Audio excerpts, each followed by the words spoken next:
저는 오늘 여러분과 함께 본문 말씀을 통해서 더욱 확장된 복음이라 하는 제목으로 말씀을 전하고자 합니다. 지난주에 우리는 부활주를 지나면서 부활의 놀라운 은혜의 비밀을 깨닫기도 되었으며, 또한 부활 신앙으로 매일매일 우리의 삶이 부활의 신앙이 되어야 된다 하는 메시지와 함께 또한 사도행전의 말씀을 함께 나누면서 은혜를 받았습니다. 빌립이 전한 복음을 통해서 가로막혔던 북쪽 이스라엘, 사마리아의 문이 열리고 예루살렘과 사마리아가 하나 되어지며 복음의 역사가 얼마나 놀라운 일을 우리는 깨닫게 되었습니다. 오늘 우리는 이제 여기에서 또 다른 복음의 새로운 확장지가 열리는 놀라운 세계를 경험하게 됩니다. 그것이 바로 26절에 보면 주의 사자가 빌립들어 일러 가로되 일어나서 남으로 향하여 예루살렘에서 가사로 내려가는 길까지 가라 명하심에서 나타나고 있는 것을 보게 됩니다. 특별히 26절에 주의 사자라는 말이 나오고 또 29절에 성령이라는 말씀이 나옵니다. 그리고 39절에 주의 영이라는 말씀이 나오고 있습니다. 이렇게 왜 각각 다르게 표현되고 있을까 하는 말씀입니다. 이 모두가 성령님의 사역을 달리 표현하는 말씀이라는 것을 우리가 알고 받았으면 좋겠다 하는 말씀입니다. 중요한 것은 유대와 사마리아 사이에 막힌 담이 무너지게 되자 빌립에게 새로운 사명을 주시고 다른 사역지로 보내지고 있는 것을 우리는 대하게 됩니다. 일어나서 가라. 성령님은 빌립에게 말씀하고 있습니다. 이렇게 명령하고 있습니다. 일어나 가서 보니 어떻게 됐습니까? 성령님의 지시하심에 따라 순복하니까 어떤 역사가 있어요? 에티오피아 여왕 간다게의 국고를 맡은 내시가 왕실의 보물을 맡아 관리하는 재무장관, 이렇게 재무장관으로 보면 되겠습니다. 이 사람이 27절로 28절 말씀 보니까 예배하러 예루살렘에 왔다가 돌아가는데 병거를 타고 선지자 이사야의 글을 읽더라고 여기 말씀하고 있습니다. 이 말씀을 이야기 속으로 엮어보면 에티오피아의 내시가 병거를 타고 광야를 지나고 있는 것이 보입니다. 그렇죠? 빌립이 거리로 달려가서 어떻게 합니까? 선지자 이사야의 글을 읽고 있는 것을 보게 됩니다. 그때 성령님께서 빌립더러 병거로 가까이 나아가라 이렇게 말씀합니다.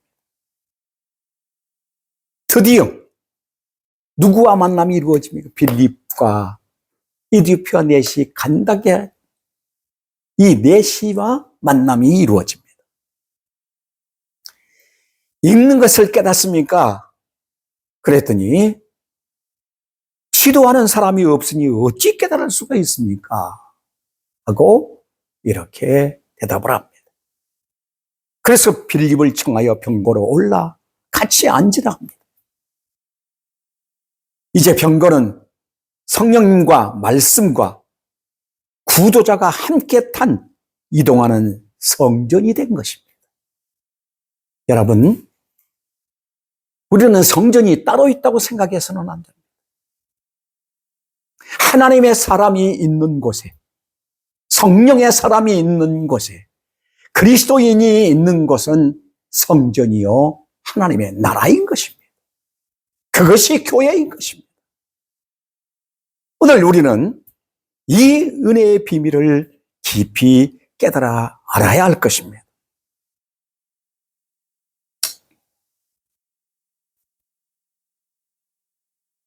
읽는 성경 말씀이 이것입니다. 32절 말씀. 이 말씀은 이사야 53장 7절로 8절의 말씀이에요. 그가 곤욕을 당하여 괴로움을 내도 그 입을 열지 아니하였으며 마치 도수장으로 끌려가는 어린 양과 털 깎는 자 앞에 잠잠한 양같이 그 입을 열지 아니하였도다. 그가 곤욕과 신물을 당하여 끌려갔으니 그 세대 중에 누가 생각하기를 그가 산자의 땅에서 끊어지면 마땅히 형벌받을 내 백성의 허물을 인함이라 하였으리요 라는 말씀입니다. 내시가 이어서 34절 말씀, 선지자가 이 말을 한 것이 누구를 가리킴이뇨? 라고 이와 같이 묻고 있습니다. 내시는 이것이 무슨 뜻입니까? 라고 묻고 있는 거죠. 이 말한 것이 누구를 가리킴입니까? 이게 지금 중요한 것입니다. 무슨 뜻입니까? 하고 묻지 아니하고 무슨 의미입니까? 라고 묻지 아니하고 누구를 가리키는 말씀입니까? 라고 묻고 있습니다. 이것이 얼마나 중요합니까? 우리는 성경에서 무엇을 얻고자 하기 이전에 누군가를 만나야만 하는 것입니다. 대부분 사람들은 성경에서 교훈을 얻으려고 합니다. 그리고 병 고치려고 합니다. 그리고 축복을 받으려고 합니다. 그래서 축복의 말씀이 나오면은 그것을 대문자처럼 아주 액자에 박여서 걸어 놓습니다.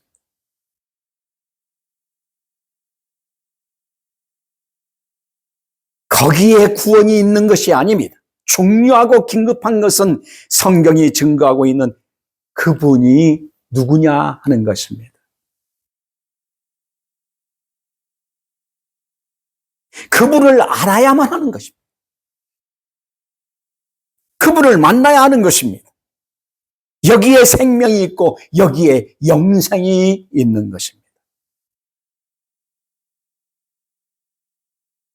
여기 자기를 가리킴이뇨 타인을 가리킴이뇨 라고 묻고 있습니다.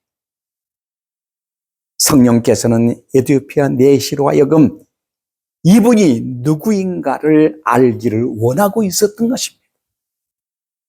오늘도 성령님은 모두가 예수가 그리스도임을 알기를 원하고 있는 것입니다. 그분을 만나야 한다는 것입니다. 우리는 여기서 에티오피아의 내시가 의에 줄이고 목마름을 엿볼 수가 있습니다. 그는 먼 나라로부터 예루살렘에 예배하러 찾아왔습니다. 그렇죠? 예배하러 왔지만은 이방인의 뜰까지 밖에는 더 접근할 수가 없었습니다. 그렇다면 유대인들의 뜰에는 갈증이 없었을까요? 아닙니다. 지성소에 들어가는 휘장이 가로막혀 있는 이상 모두에게 갈증이 해소될 수 없다는 사실입니다. 그는 돌아가면서 하나님의 말씀을 읽고 있습니다. 읽기는 하지만은 깨달을 수가 없습니다. 얼마나 갈망하고 얼마나 간절했던지 성령은 빌립을 이끌고 강약까지 가셨을까요? 당시 유대인들은 깨달았을까요? 그렇다고 오늘의 성도들은 깨닫고 있을까요? 한번 우리들도 자문해봐야 될 것입니다. 문제는 지도자가 없다는 것입니다. 지도하는 사람이 없으니 어찌 깨달을 수 있느냐? 이 안타까움의 부르짖음을 들을 수 있어야 합니다. 이것은 내심만의 문제가 아닙니다. 오고 오는 세대 속에서도 그랬고 오늘 이 시대 속에서도 그렇습니다. 유대인들도 마찬가지입니다.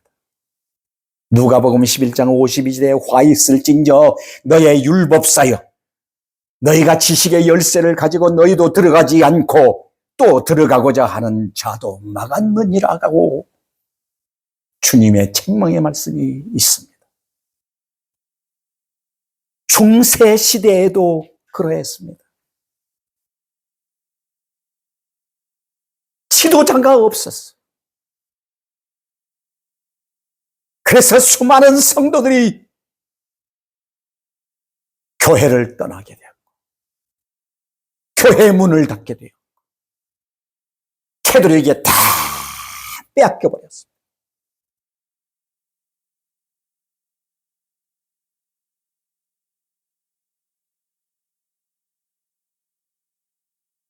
사랑하는 여러분, 오늘 시대는 어떨까요? 이 말한 것이 누구를 가리키며 하고 외치고 있습니다. 4시에 예배하고 내려가면서도 추리고 목마름에 갈증이 해소되지 않습니다.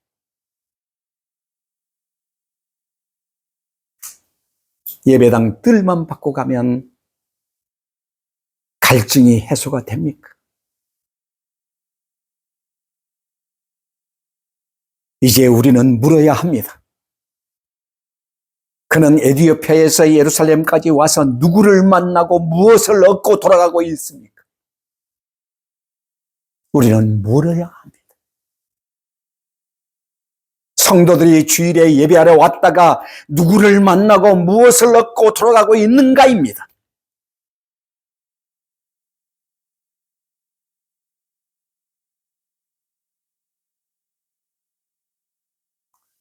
아브라함을 만나고 나도 아브라함처럼 순종하여 복을 받아야지.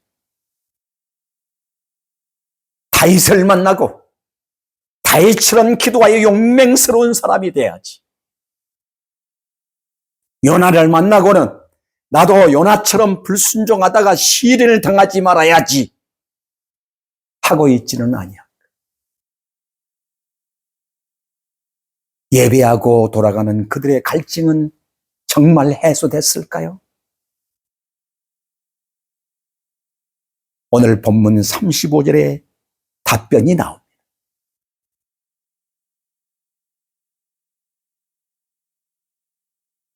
여러분, 우리는 35절을 한번 보십시다.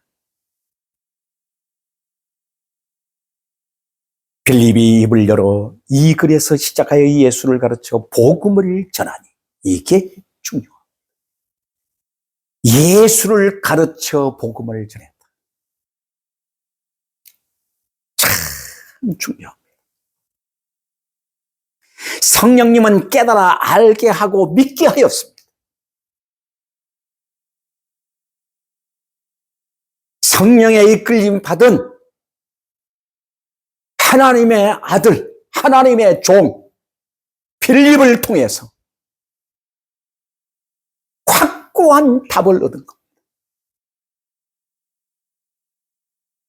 그는 기록된 성경의 계시가 선포되는 현장에서 예수 그리스도를 만났습니다. 그의 갈증은 순식간에 해소될 뿐만 아니라 그 배에서 생수의 강이 흘러넘치는 기쁨을 맛보게 된 것입니다.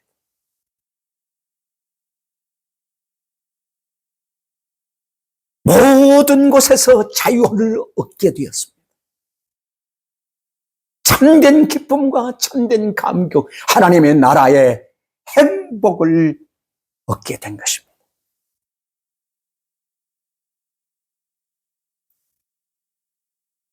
예수님을 만나고 환영하고 영접합니다. 그에게 약동하고 있는 새 생명의 감동과 감격을 분명히 볼 수 있지 않습니까? 조금 전에 허전했던 모습과는 전혀 다른 변화의 사람으로 등장하고 있습니다. 여기가 교회입니다. 여기가 하나님의 성전입니다. 여기가 하나님의 발등상입니다. 그렇습니다. 세례란 이러한 감동과 감격 속에서 베풀어져야 하는 것입니다.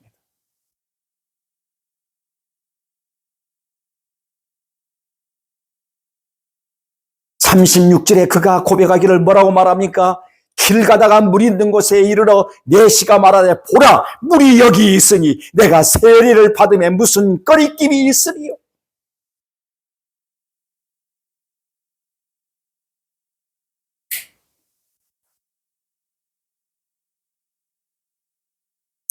여러분, 이것이 바로 감격입니다. 이것이 바로 신앙 고백입니다.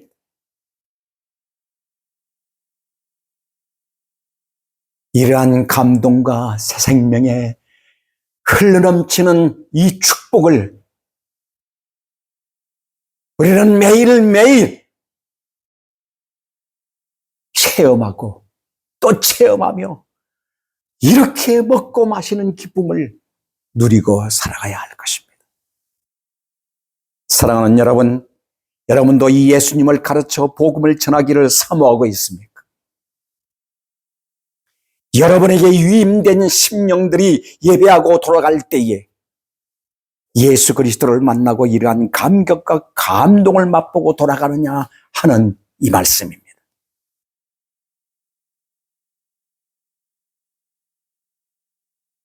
사랑하는 여러분, 함께 우리가 이 감격을, 이 축복을 교회 안에서 함께 살아가면서 이 복을 누리며 살아야 할 것입니다. 우리의 최대의 복은 예수 그리스도이십니다. 그리스도와 함께 사는 삶입니다.